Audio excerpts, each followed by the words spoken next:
Hello everyone, welcome to commerce spotlight by JRF Adda. मैं हूं आपकी एजुकेटर काजल। अगर आप इस चैनल पर पहली बार आए हैं, पहली बार देख रहे हैं, तो इस चैनल पर कॉमर्स मैनेजमेंट से रिलेटेड आपको वीडियोस मिलती हैं। ठीक है, कॉमर्स एंड मैनेजमेंट के लिए स्पेशली ये आपका चैनल बनाया गया है, जिसमें आपको paper two commerce and paper to management से रिलेटेड वीडियोस मिलती हैं।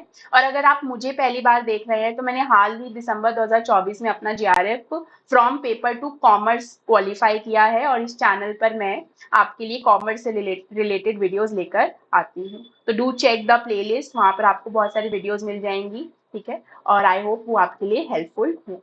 और अगर आप हमारे साथ अभी तक जुड़े नहीं हैं, तो दिसंबर 2025 के साइकिल के लिए जेआरएफ अड्डा आपके लिए बहुत प्रीमियम अपॉर्चुनिटी लेकर आ रहा है, जिसमें आपको सिर्फ यूजीसी नेट एग्जाम क्वालिफाई करने के लिए ही नहीं, उसकी बाद की जर्नी के लिए भी तैयार किया जाएगा।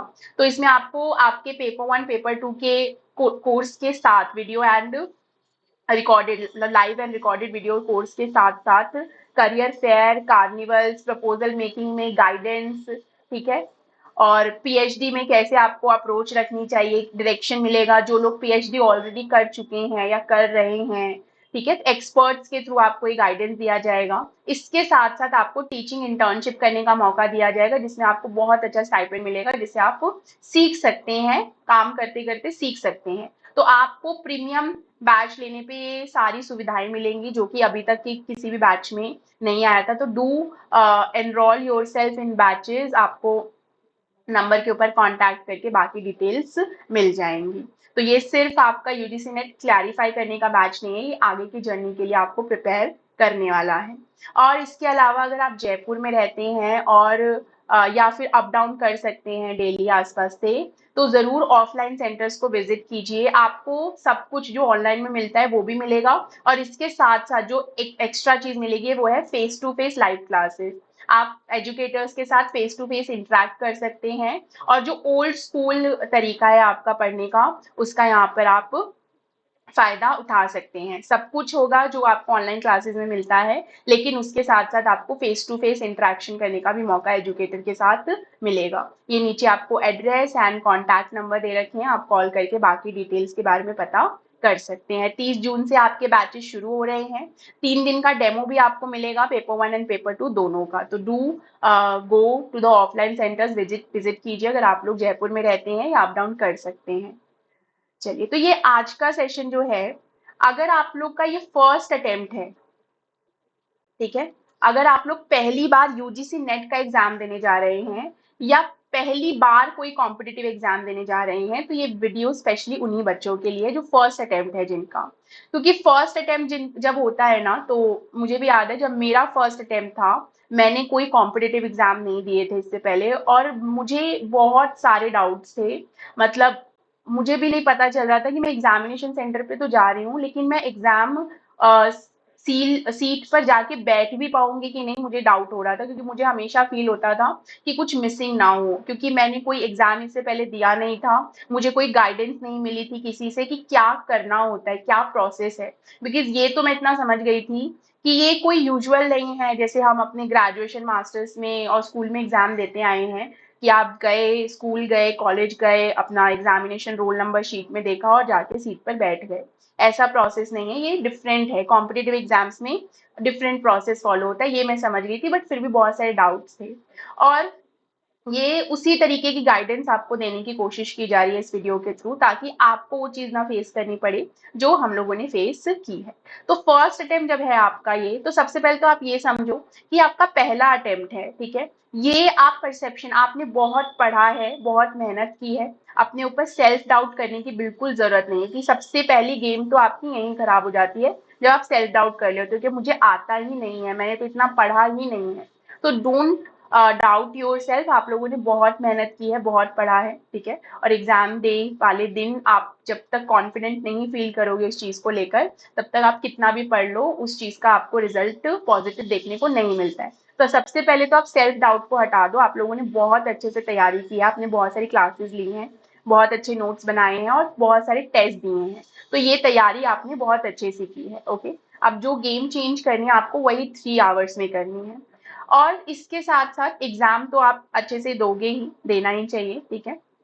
सेल्फ डाउट नहीं रखना है, काम रखना है अपना माइंडसेट शांति से, क्योंकि अगर आप नॉर्थ इंडिया में आपका सेंटर पड़ा है तो नॉर्थ इंडिया में अभी गर्मी बहुत है, ठीक है। और आप एनटीए के सेंटर्स, अगर आप लोगों का ये फर्स्ट अटेम्प्ट है तो एनटीए के सेंटर्स को लेकर ना आप थोड़ा एक्सपेक्टेशंस अपनी लो ही रखना, क्योंकि एनटीए के सेंटर्स कुछ खास अच्छे नहीं होते हैं, आपको कुछ खास वहाँ पे सुविधाएं देखने को नहीं मिलती हैं, ठीक है। तो गर्मी बहुत है नॉर्थ इंडिया में, अगर आपका सेंटर इस तरफ पड़ा है तो यहाँ पर सबसे पहले तो आप लोग जो आपका एडमिट कार्ड अगर आप लोगों ने अभी तक डाउनलोड कर लिया है तो मैं आपको सजेस्ट करूंगी कि आप 1 डे बिफोर ना एक बार सेंटर जाके जरूर विजिट कर लो, ताकि आपको एग्जाम वाले दिन, क्योंकि कॉमर्स का एग्जाम आपकी फर्स्ट शिफ्ट में है, तो मॉर्निंग में एग्जाम सेंटर पर पहुंचना जो है, आपका रिपोर्टिंग टाइम होता है लगभग 8:30 बजे। एक बार एडमिट कार्ड पर जरूर चेक कर लेना रिपोर्टिंग टाइम, क्योंकि एग्जाम ना 9 से 12 होता है, तो बच्चों को लगता है हम 9 बजे तक भी पहुंच जाएंगे ना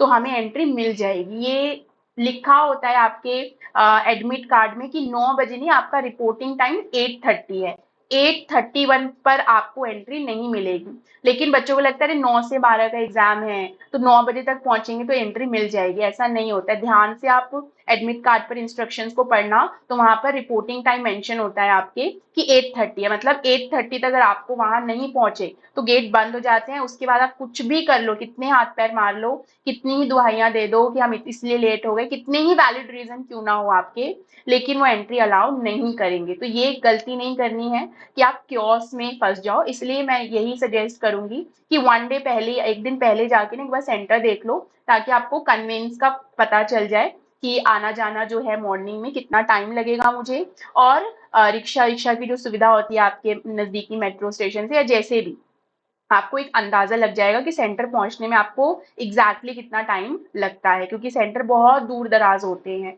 ठीक है। बहुत मतलब एकदम कुछ गाँव में भी सेंटर्स हो जाते हैं दूर दराज के बॉर्डर एरियाज पे, तो इसीलिए आप एक दिन पहले सेंटर जरूर विजिट कर लो, ये मेरी सलाह होगी। क्योंकि मैंने जितनी बार एग्जाम दिया है मैं एक दिन पहले जाके सेंटर देख लेती थी, अगर वो मेरे लिए कोई स्ट्रेंज सेंटर होता था तो, क्योंकि फर्स्ट शिफ्ट में एग्जाम पड़ जाता है तो आप रिस्क नहीं ले सकती हैं कि चलो यार एग्जाम वाले दिन ही जाकर देखेंगे, जो होगा सो होगा, ठीक है। तो फर्स्ट थिंग तो यही कि आप एग्जाम सेंटर देख लो, अच्छे से एडमिट कार्ड एक दिन पहले अच्छे से उसके इंस्ट्रक्शंस पढ़ो, ओके।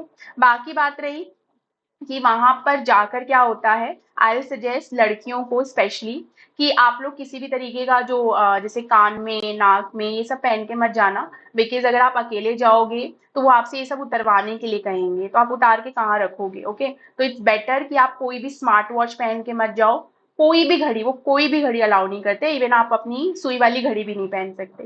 डोंट वेयर, जाइए ही मत पहन के घड़ियां, ओके। और कानों में गले में जो आपके, अगर कुछ आप गहने पहन के जाते हैं या पहनते हैं यूजुअली, सब उतार के घर पे रख के जाओ, वो सब पहन के जाना नहीं है आपको। कपड़े ऐसे पहन के जाना जो थोड़े लूज हो, ओके। कॉटन प्रेफर करो, कॉटन आप पहन कर जाओ लड़के लड़कियां, ठीक है। नॉर्मल कपड़े पहन के जाना, बाल वगैरह अच्छे से हेयर टाई लेके जाना, एक ये चीज जरूर लेकर जाना, हेयर टाई जरूर लेकर जाना, क्योंकि आपके जो क्लेचर्स होते हैं ना वो वहां निकलवा लेते हैं, बन पिन्स होते हैं वो निकलवा लेते हैं, तो हेयर टाई जरूर लेके जाना, वरना आप बाल से परेशान हो जाओगे, ओके। ऑल्दो कभी कभी किसी किसी सेंटर पे वो प्रोवाइड करा देते हैं hair ties, but it's better कि आप अपनी तरफ से रेडी होकर जाओ, तो हेयर टाई जरूर लेकर जाना। उसके अलावा पानी की बॉटल जो है ट्रांसपेरेंट लेना, ठीक है, क्योंकि अंदर पानी की सुविधा होगी नहीं होगी आपको नहीं पता, तो आप एक ट्रांसपेरेंट वाटर बॉटल लेकर जाना, ठीक है। पानी फिल करके, और बिल्कुल ट्रांसपेरेंट, कुछ भी नहीं दिखना, एकदम आर पार दिखना चाहिए बॉटल के, ट्रांसपेरेंट नॉर्मल वाटर लेकर, बॉटल लेकर जाना, ठीक है। जैसे बिस्लरी वगैरह की खरीद के, और उसकी जो वो होती है ऊपर लेबल लगा होता है, कट करके आप आराम से बॉटल लेके जा सकते हो। पेन सेंटर पे ही आपको मिल जाते हैं, तो उसके बारे में चिंता मत करना कि पेन का क्या होगा, ओके। पेन आपको सेंटर पे वो लोग दे देंगे, फिर भी अगर आपको चाहिए कि नहीं सेंटर पे मिलेगा कि नहीं मिलेगा, डाउट है, तो एक पेन, जैसे आपका ना ग्रिपर का पेन आता है, ठीक है, ग्रिपर, सेलो ग्रिपर का पेन आता है, वो आपको अलाउड कर देंगे। मैं भी 2-3 बार सेंटर पर लेकर गई हूँ, क्योंकि उसकी बॉडी ट्रांसपेरेंट होती है, तो उसके लिए मना नहीं करते। तो आप ऐसे ग्रिपर का पेन या ऐसा कोई भी पेन जिसकी बॉडी ट्रांसपेरेंट है, आपको दिख रहा है आर पार, वो लेके जा सकते हो। बाकी पेन के लिए आप 100% श्योर रहिए कि पेन आपको अंदर मिल जाएगा। इसके साथ साथ क्योंकि एग्जाम में कुछ क्वेश्चन आते हैं जिसमें आपको सॉल्व करना पड़ता है, तो रफ शीट ना आपको एग्जामिनेशन सेंटर पर ही देंगे वो, 5-6 रफ शीट दे देते हैं वो आपको। उसके लिए चिंता मत करना, आराम से आपको अच्छी मात्रा में 5 शीट्स तो वो कम से कम देंगे ही आपको स्टेपल करके। जैसे ही शीट मिले उसके ऊपर सब जगह अपना रोल नंबर वगैरह, डेट ऑफ बर्थ लिख लेना। ओके, हड़बड़ी मत करना, ये सब पहले ही आप करके लिख लेना, क्योंकि वो बाद में आपको बोलेंगे लिखो लिखो लिखो। तो इट्स बेटर कि जैसे ही शीट मिलती है उसके ऊपर ये सब आप अपना रोल नंबर और जो बोलते हैं वो डेट ऑफ बर्थ वगैरह लिखने के लिए, और अपना एग्जामिनेशन डेट और शिफ्ट ये सब लिख के रेडी करना। ओके, क्योंकि ये शीट आपसे वापसी ले लेते हैं, ये शीट आपको रखने नहीं देंगे, तो इसलिए इसके लिए चिंता मत करना। जब आप एग्जाम देते हो, ठीक है, तो उस वक्त सेंटर्स का मतलब पानी वानी का तो सेट करके जाना। और बाकी बात आती है आपके मॉनिटर पे जो आपको इंटरफेस दिखता है, अगर आपने मॉक टेस्ट लगाए हैं तो अभी तक आपको इंटरफेस के बारे में काफी कुछ पता चल गया होगा। ठीक है, मैं मान के चल रही हूँ कि आप में से किसी ने पहले एग्जाम नहीं दिया है इस तरीके से, तो अगर आप मॉक टेस्ट लगा रहे हो तो आपको इंटरफेस थोड़ा बहुत तो पता ही होगा। बाकी जब आप जाओगे तो आपकी स्क्रीन के ऊपर कुछ इस तरीके से एक स्क्रीन खुली हुई होती है जिसमें आपको यूजर नेम पासवर्ड डालना होता है। तो वो पासवर्ड यूजर नेम आप तभी लॉग इन कर सकते हो जब आपका एग्जामिनेशन शुरू होगा, मतलब 9 बजे। तो हड़बड़ी मत करने लग जाना कि अरे ये लॉगिन नहीं हो रहा, लॉगिन नहीं हो रहा, ये लॉगिन अपने समय से होगा 9 बजे। पासवर्ड जनरली आपका डेट ऑफ बर्थ होता है, हर बार यही हुआ है तो इस बार भी यही होगा। डेट ऑफ बर्थ आपका पासवर्ड होता है और यूजर नेम आपका रोल नंबर होता है। कोई चेंजेस होते हैं तो वहाँ पे इन्विजिलेटर, बहुत सारे इन्विजिलेटर्स होते हैं और वो आपको अच्छे से हेल्प कर देते हैं। कीबोर्ड आप यूज नहीं कर सकते हैं तो उसको लेकर स्ट्रेस मत हो जाना कि कीबोर्ड नहीं चल रहा है, कीबोर्ड यूज ही नहीं किया जा सकता। आप सिर्फ माउस जो आपको दे रखा होता है ना, वो माउस ही आप यूज कर सकते हो और कुछ नहीं यूज कर सकते, कीबोर्ड नहीं चलता है। ये जो डिटेल्स इस कॉलम में फिल भी करनी होती है ना, तो आप जैसे ही क्लिक करोगे ना इसके ऊपर तो एक डिजिटल कीबोर्ड ऐसे खुल जाएगा आपका, फिर यहाँ से आप माउस का इस्तेमाल करके क्लिक कर करके ये सारी डिटेल्स फिल कर सकते हो। डोंट वरी, ये सब आपको करने के लिए इनफ टाइम मिल जाता है, ऐसा नहीं कि 9 बजे के बाद करना होगा। ये पहले से करके आपको लास्ट में सिर्फ लॉगिन पे क्लिक करना होता है और एग्जाम शुरू हो जाता है। एग्जाम जैसे ही आप लॉगिन करोगे तो आपके सामने ना इंस्ट्रक्शंस का पेज खुल जाएगा। ध्यान से इंस्ट्रक्शंस पढ़ के उसके लास्ट में ना एक बॉक्स बना होता है, उसको टिक करके ही आप आगे बढ़ सकते हो। तो याद से स्क्रॉल कर लेना, या साइड में ना जैसे ये स्क्रोलिंग बार होता है आपका, आप माउस के ऊपर जो स्क्रोल वाला बना होता है ना, उसी का इस्तेमाल करके या इधर एरो को ले जाके आप इसे स्क्रॉल अप डाउन कर सकते हो। तो इंस्ट्रक्शंस पढ़ने के बाद ध्यान से नीचे तक स्क्रॉल करना, टिक करके बॉक्स को, देन आगे बढ़ना, तब आपके सामने आपका पहला क्वेश्चन आएगा। जनरली आप एक्सपेक्ट करो कि पेपर 1 पहले होता है और उसका डीआई का क्वेश्चन ही आपको सबसे पहले दिखेगा। अब आपको क्या करना है, क्या सबसे पहले डीआई करनी है या आपको आगे बढ़ना चाहिए? एक चीज ध्यान रखना, पेपर 1 पेपर 2 के बीच जंप करने का कोई बैरियर नहीं है। बहुत बच्चों को लगता है कि अरे पेपर 1 पहले ही कंप्लीट करना पड़ेगा, उसके बाद ही पेपर 2 शुरू कर सकते हैं क्या? ऐसा कुछ कुछ नहीं होता है। आप पेपर 1 कभी, पेपर 2 कभी जंप कर सकते हो, उसमें कोई बाउंड्री नहीं है। ओके, बट फिर भी मेरा सजेशन होगा कि आप पहले एक पेपर कंप्लीट कर लो, आपके जो स्ट्रेंथ एंड वीकनेसेस हैं उसके हिसाब से। अगर आपको लगता है कि मुझे पेपर 2 पहले करना है तो आप पहले पेपर 2 करो, और अगर आपको लगता है पेपर 1 पहले करना है तो आप पेपर 1 पहले कर लो। मतलब एक पेपर पहले कंप्लीट कर लो जितना आपको आता है उस हिसाब से, और फिर आप दूसरे पेपर पर जंप करो, ये मेरी सलाह होगी। बाकी बैरियर कुछ नहीं होता है। लैंग्वेज चेंज करने का भी आपके पास ऑप्शन होता है, यहाँ पर आप लैंग्वेज हिंदी इंग्लिश चेंज कर सकते हो। बाकी जब आप इंस्ट्रक्शन का पेज पढ़ोगे ना, तो वहां बाय डिफॉल्ट आपको एक लैंग्वेज चूज करने के लिए बोलते हैं कि बाय डिफॉल्ट आपके सारे क्वेश्चन हिंदी या इंग्लिश में दिखेंगे। ठीक है, लैंग्वेज वाले पेपर के लिए तो ऑप्शंस नहीं है, जैसे हिंदी का ही एग्जाम है आपका, इंग्लिश का ही एग्जाम है, तो वहां ऑप्शन नहीं होता है, बाकियों में ऑप्शन होता है। तो आप चाहो तो लैंग्वेज बीच में चेंज कर सकते हो। ठीक है, बाकी आपको क्वेश्चन सारे उसी लैंग्वेज में रिफ्लेक्ट होंगे जो आपने इंस्ट्रक्शन में स्क्रॉल करते टाइम जो बाय डिफॉल्ट लैंग्वेज सेट की होगी वो। ओके, तो ध्यान रखना, अगर आप इंग्लिश चूज कर रहे हो तो सारे क्वेश्चन आपको पहले इंग्लिश में ही दिखेंगे, आपको खुद से जाके ना लैंग्वेज चेंज करनी पड़ेगी। ठीक है, और अगर आपने हिंदी चूज किया है तो बाय डिफॉल्ट आपको सारे क्वेश्चन पहले हिंदी में ही दिखेंगे। अगर आपको चेंज करना है, इंग्लिश में देखना है, तो वहां जाके ऊपर लैंग्वेज चेंज करना पड़ेगा। तो ये चीज ध्यान से फिल करना। जब आपके सामने क्वेश्चन आता है तो आपके पास बहुत सारे ऑप्शंस होते हैं, आप सीधा एक जैसे ये आंसर टिक किया और आप सेव एंड नेक्स्ट करके आगे बढ़ सकते हो।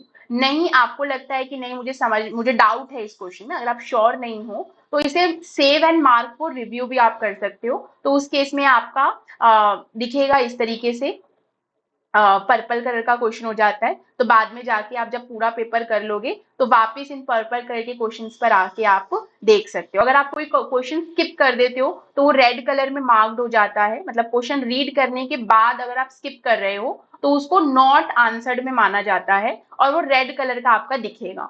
अगर आप कोई क्वेश्चन विजिट ही नहीं करते, मतलब सीधा आपने जंप कर लिया, मैंने क्वेश्चन 1 पे क्लिक किया था, सीधा मैंने क्वेश्चन 4 पे क्लिक कर दिया, तो मतलब सेकंड और थर्ड क्वेश्चन तो मैंने विजिट भी नहीं किया, मेरी स्क्रीन पे अपीयर ही नहीं हुआ, तो वो आपको इसी तरीके से ग्रे बॉक्स में दिखेगा, नॉट विजिटेड के साइन के सिंबल के साथ। ओके, तो ये आपका पूरा इंटरफेस होता है। इसी तरीके से यहाँ आपका टाइम दिखाएगा। ओके, यहाँ साइड में आपको टाइम दिखाता रहता है कि कितना टाइम बचा है। ओके, कितना टाइम बचा है ये आपको दिखाता रहता है। तो लेकिन जैसे जो मेरा पर्सनल एक्सपीरियंस है उस हिसाब से मैं कहूंगी कि 3 आवर्स का जो टाइम है ना आपका ये पेपर देने का, ये काफी है। ओके, आपकी स्ट्रैटेजी अभी तक आपने बिल्ड कर ली होगी कि मुझे पेपर 1 पहले करना है कि पेपर 2 पहले करना है, पेपर 1 में भी मुझे कौन सा सेक्शन पहले करना चाहिए। ठीक है, आप अपनी स्ट्रैटेजीज के हिसाब से जाइए कि आपको लगता है कि आपका मैथमेटिकल पोर्शन स्ट्रांग है तो कोई बात नहीं, आप पहले डीआई कर लो, मैथ्स के क्वेश्चन कर लो, उसके बाद आप वो देखना। अगर आपको लगता है नहीं यार मेरा वो पोर्शन थोड़ा ढीला है, थोड़ा मुझे डाउट होता है उसमें, तो आप उसको बीच में भी कर सकते हो। ठीक है, लास्ट के लिए तो मैं नहीं कहूंगी कि लास्ट के लिए बचा के रखो, क्योंकि लास्ट में बहुत हड़बड़ी हो जाती है। आपका जो आरसी होता है उसको एकदम शांत दिमाग से आप बीच में ही कहीं कर लेना, उसको भी लास्ट के लिए मत बचा के रखना। आरसी या तो आप पहले ही कर लो, नहीं तो आप बीच में कहीं करो, लास्ट के लिए मत बचाना, वरना हड़बड़ी में आप पूरा आरसी पढ़ते नहीं हो और सिर्फ क्वेश्चन देख देख के टिक करने लगते हो आरसी को देखे बिना। तो वो चीज गलती नहीं करनी, क्योंकि आरसी ना आपकी 3 आएगी, पेपर 1 में 1, पेपर 2 में 2, ये 3 आरसी मतलब 15 क्वेश्चन, 15 क्वेश्चन मतलब 30 मार्क्स, इसके ऊपर आप रिस्क नहीं ले सकते बिल्कुल भी। ठीक है, तो ये आपकी सिर्फ हड़बड़ी की वजह से इनमें से एक क्वेश्चन भी गलत हो जाएगा ना, तो ये बहुत दुख की बात है। ठीक है, तो इसीलिए इसको या तो आप शुरू में ही कर लो या बीच में कहीं कर लो, जैसा आपका सुविधा आपको लगे। लास्ट के लिए मैं नहीं कहूंगी कि आरसी को लास्ट के लिए बचा के रखो। ओके, जिन क्वेश्चन में आपको लगता है कि यार मुझे बहुत ज्यादा डाउट हो रहा है, बहुत ज्यादा समय लग रहा है, तो स्किप करो, आगे बढ़ो, उसको बाद में देखना, रिव्यू करने के लिए डाल दो। ठीक है, रिव्यू के लिए डाल दो, और उसको जब पूरा पेपर हो जाए उसको बाद आके आंसर टिक कर देना। बिना कोई आंसर टिक किए मत आना, क्योंकि नेगेटिव मार्किंग नहीं है, तो कोई भी क्वेश्चन नहीं छोड़ना है। अगर मान लो लास्ट मोमेंट तक आपको नहीं पता है कि इसका आंसर क्या होगा, तो एक कैलकुलेटिव तुक्का लगा के आंसर मार्क कर दो। ओके, बिल्कुल नहीं पता तो कोई भी तुक्का लगा के, 4 ही तो ऑप्शन है, एक भी तुक्का, जय माता दी करके एक भी तुक्का लगा दो तो भी सही है, छोड़ के तो एक भी क्वेश्चन नहीं आना है। ठीक है, क्योंकि छोड़ के आने का मतलब है 100% चांसेस है कि आपको उसका आंसर नहीं, उसका मार्क्स नहीं मिलने वाला है। लेकिन अगर आप एक भी आंसर टिक करके आते हो ना, तो कम से कम 25% चांसेस तो हैं कि आपका वो आंसर सही होगा। ओके, तो 0% चांसेस से बेटर है 25% चांसेस। ओके, तो ये चीजें आपको एग्जाम में करनी है। कूल अपना काम मेंटेन करके रखना, ज्यादा आसपास ध्यान देने की जरूरत नहीं है। वहां पे बहुत सारे लोग होंगे जो आपसे कहेंगे कि हमारा तो हो रखा है, हम तो दोबारा देने आए हैं, हम तो दूसरा एक पेपर में मेरा जीआरएफ क्वालिफाइड है। अरे तुम्हारा मतलब बहुत होंगे वहां पे जो आपको बताएंगे कि इतना इम्पोर्टेंट नहीं है, ये है वो है, उनकी बातों पे ध्यान मत देना। ठीक है, आसपास ध्यान मत देना, अपना बढ़िया केबिन होता है, स्पेशियस होता है, आराम से उसमें बैठकर करना। बीच बीच में जहां आपको हैवी लगने लगे ना, हमेशा ध्यान रखो। ठीक है, जहां आपको लगे कि बहुत हैवी हो गया है, ठीक है, एक तो गर्मी इतनी है उस वजह से, और प्लस काफी जैसे होता है कभी कभी कि ना कि लाइन से आपके 2-4 क्वेश्चन आपको नहीं आ रहे हैं, तो थोड़ा सा आप डिमोटिवेट हो जाते हो और हैवी फील होने लगता है कि यार मुझसे हो ही नहीं रहा है। अगर जहां आपको हैवी फील होने लगे ना, पानी का बॉटल लो, 1 सिप 2 सिप लो, आराम से स्ट्रेच करो थोड़ा सा चेयर के ऊपर।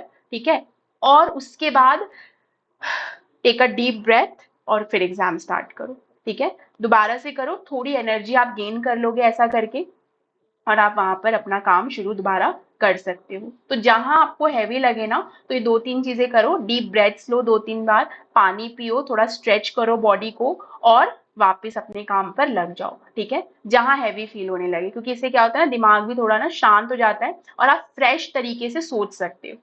ठीक है, तो ये चीज आपको जरूर करनी है, और बाकी टेंशन नहीं लेना, फर्स्ट अटेम्प्ट है। और मैं खुद अपने एक्सपीरियंस से बता रही हूँ, फर्स्ट अटेम्प्ट में जब देके आई थी तो आई वॉज सो हैप्पी कि मुझे तो लग रहा था कि नहीं मेरा तो हो जाएगा, बट रियल पिक्चर मुझे पता चली थी जब मेरा रिजल्ट आया था। ठीक है, तो इसलिए फर्स्ट अटेम्प्ट है, ज्यादा लोड नहीं लेना है। ओके, ज्यादा लोड लोगे तो चीजें खराब हो जाएंगी। अपने ये सोचकर जाओ कि आप बस अटेम्प्ट देने जा रहे हो, आपने अच्छे से पढ़ लिया है, आप पूरी कोशिश करोगे कि आप ज्यादा से ज्यादा क्वेश्चन करके आओ, सही करके आओ, ठीक है। बाकी रिजल्ट तो जो होगा वो होगा ही, ठीक है। आपको अपने एंड से पढ़ना था, आपने पढ़ लिया। अब आपका दूसरा काम है जो अपने एंड से, वो है शांति से पेपर देकर आना है।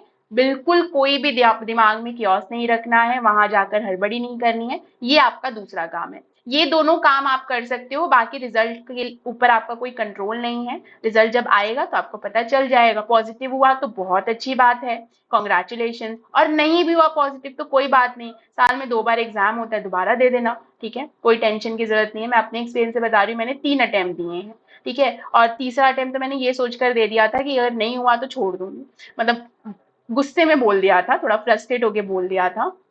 लेकिन मुझे भी पता था कि नहीं हुआ तो मैं दोबारा जरूर देती। अगर मेरा दिसंबर 2024 में नहीं होता तो मैं ये वाला अटेम्प्ट जरूर दे रही होती, क्योंकि फ्रस्ट्रेशन में आके हम जरूर बोल सकते हैं। बट जब आपका गोल क्लियर है ना, ये हमेशा याद रखना, जब आपका गोल क्लियर है ना कि मुझे ये चीज करनी है, बाय हुक और बाय क्रूक ये करना है, तो फ्रस्ट्रेशन में आके जरूर आप अपने आप को बोल दोगे अरे यार नहीं हो रहा है, छोड़ो। लेकिन आपको भी पता है डीप डाउन कि आप इस चीज के लिए दोबारा फाइट करने वाले हो।